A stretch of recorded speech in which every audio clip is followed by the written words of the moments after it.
that was responsible for the election of the governorship and deputy governorship, the National Assembly, and the State House of Assembly. And since the election is over, and we're inaugurating the committee for the inauguration of the governor-elect and deputy governor-elect, the campaign council is hereby dissolved.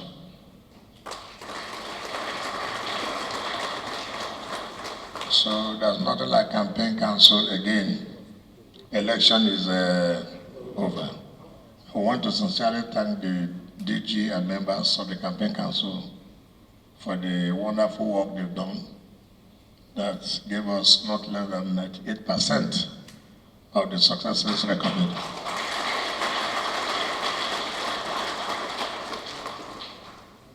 This inauguration committee is not a party committee.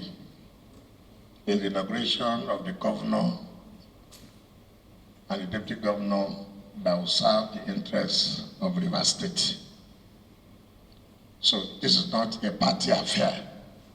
It is a Rivers State affair. So the committee is made up of all shades of opinions. The Christian Association, the other parties, PDP, APC, APM, whatever. So it encompasses all shades of opinion. We have the civil society, we have representatives of various groups,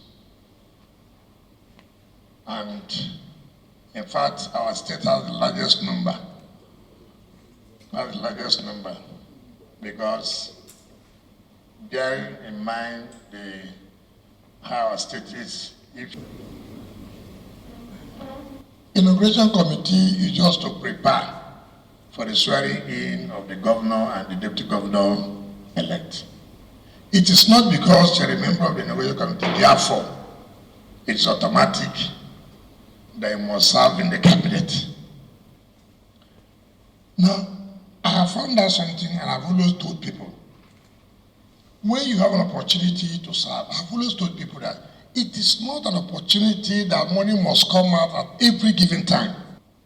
Activities will be lined up, commission of projects, flagging of projects, lectures, inaugural dinner, all those things will be lined up. So there must be subcommittees that were responsible. But all I plead with you, by the grace of God, we've gone this far. I don't think there's anything that can stop us again. Once more, I congratulate you.